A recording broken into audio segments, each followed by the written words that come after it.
Guys, welcome back to my YouTube channel. Today I don't have anything really planned for today. I'm just gonna be driving for a bit.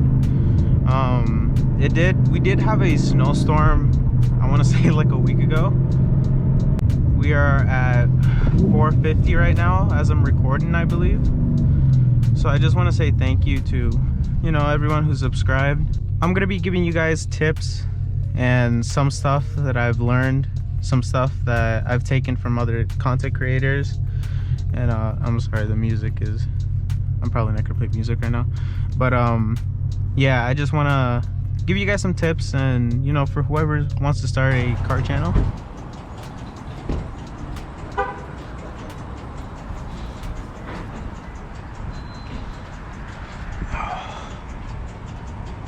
Shout out to Victor too, by the way. I mean, I haven't replied to that message, I'm sorry, but shout out to Victor, bro. Like, Victor, if you're watching this, shout out to you, man.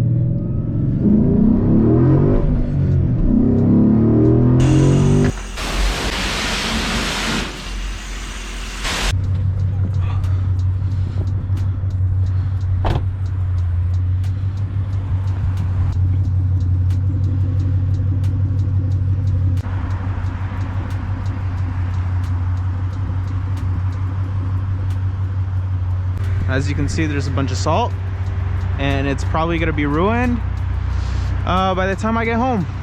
But yeah, I can enjoy it for a bit while it lasts.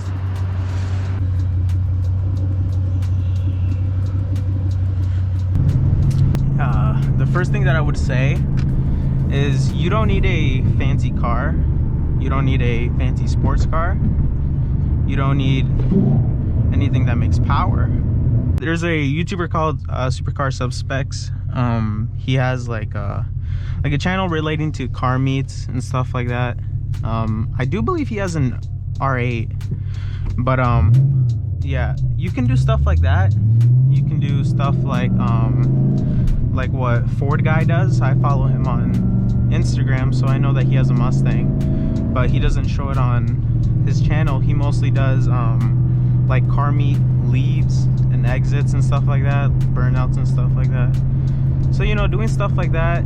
Also, there's a YouTuber that I watch. He has a I believe currently he has an Integra, but what he does is he restores Honda Civics, like old like 90s Civics.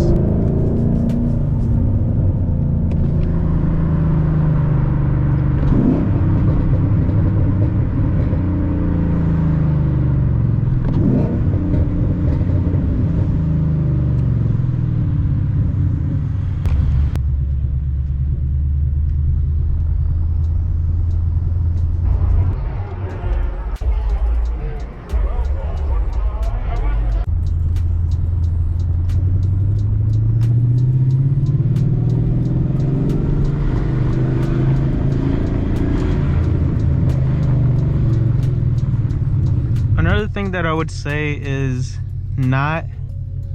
you don't need expensive equipment, expensive cameras to start a YouTube channel.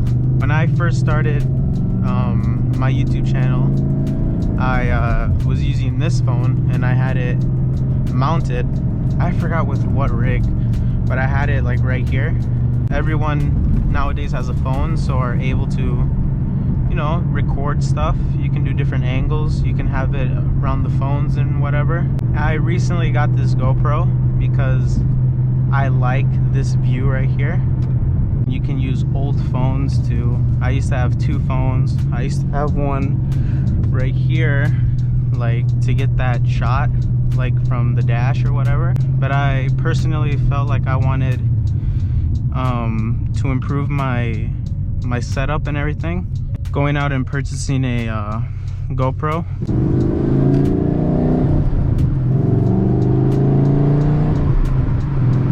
Things that I've done, I started this channel with shorts, YouTube shorts.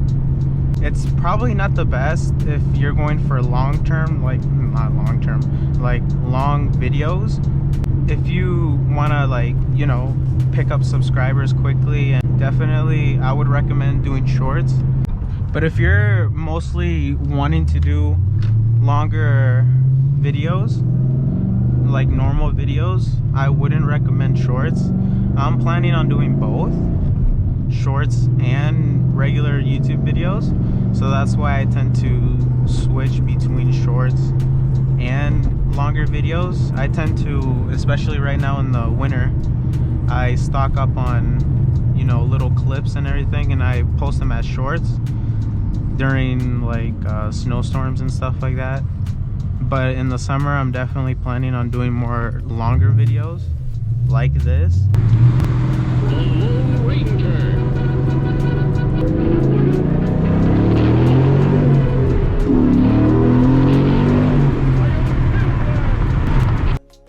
Hey guys, sorry, but the audio for this clip didn't really work out too well. But that's just a bit of advice when starting a YouTube channel. This isn't the blueprint, of course, or a hack on a successful channel. I'm a pretty small creator compared to the other channels, but I just wanted to share what I did, some stuff that I learned, and just some advice that I wanted to give. I might make a part 2 or a version 2 once I have a bigger audience, but until then, thanks for sticking around if you made it this far. Like if you liked it. This is Steven. Peace.